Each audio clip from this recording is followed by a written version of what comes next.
Thank you, Chairman Obolnarzi, for holding today's hearing on artificial intelligence.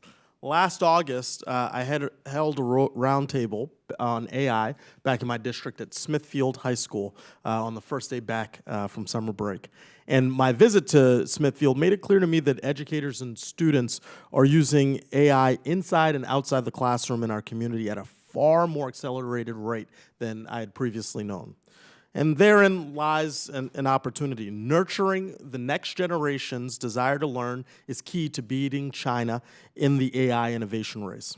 We can't out-innovate DeepSeek without that effort.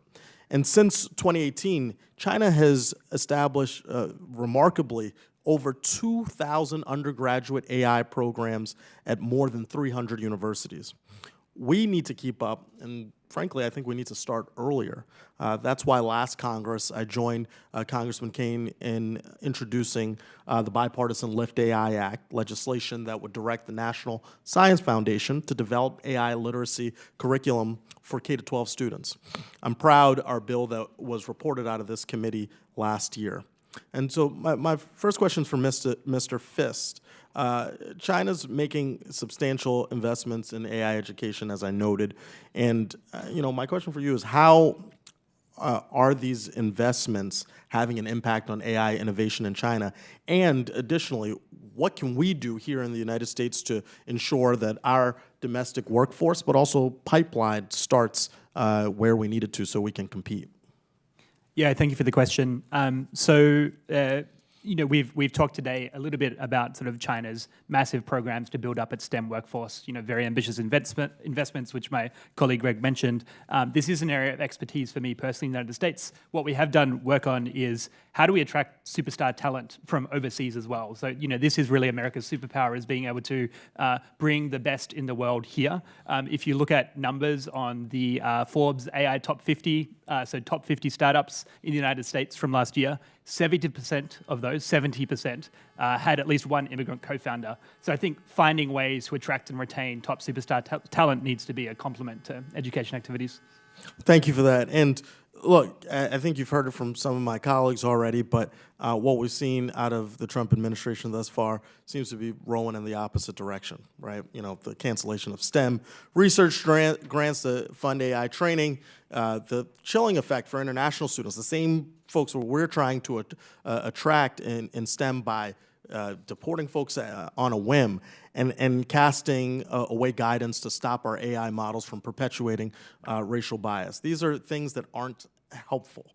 And in fact, I believe will give China an upper hand in the innovation race by scaring off the next generation of students from entering the STEM and AI workforce. I have a particular interest in the impact on healthcare. As AI has been deployed effectively to support medical innovation and can do so much more. So the question that I have for you, Dr. Stoyanovich, is can you give me a sense of your thoughts on where these actions have impaired researchers, particularly in fields like healthcare, to make us, more innovative than we are today?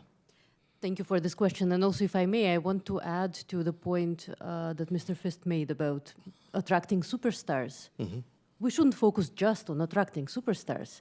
I include a bibliography in my written testimony of the DeepSeek papers, and you will see that most of them have over 100 authors that are all the product of the Chinese education system in AI, right?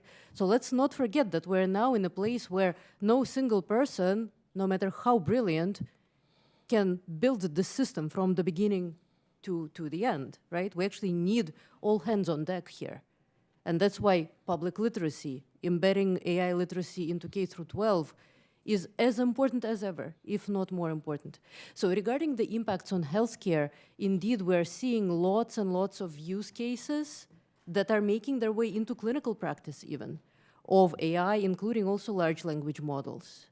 And healthcare is this perfect domain that raises all of these privacy and security concerns that we talked about, but where there is also tremendous benefit potentially that these systems can give us in terms of efficiency, for example, so that doctors don't spend all their time transcribing encounter notes and instead are thinking strategically about, diagnosis and treatment. But what's required for us to be able to put these systems into safe use, specifically in healthcare, is interpretability mechanisms as an enabler of a kind of an accountable decision-making regime. Because when a doctor is advised by an LLM about a diagnosis, let's say, and it turns out to be incorrect, they can't just say, oh, the machine told me so, right? It's still their responsibility. So we have to build these machines in a way that communicate why particular recommendations are made, what is the certainty and the uncertainty, what was the data that was used, is it appropriate in terms of its demographic composition, for example, for this specific hospital. So this really challenges us to develop novel mechanisms for privacy and data protection, for explainability, for auditing and evaluation of these models, and we need large-scale investment, including also that would come through the NIH, for example, where we're seeing tremendous cuts. Thank you. My time has expired. I yield back.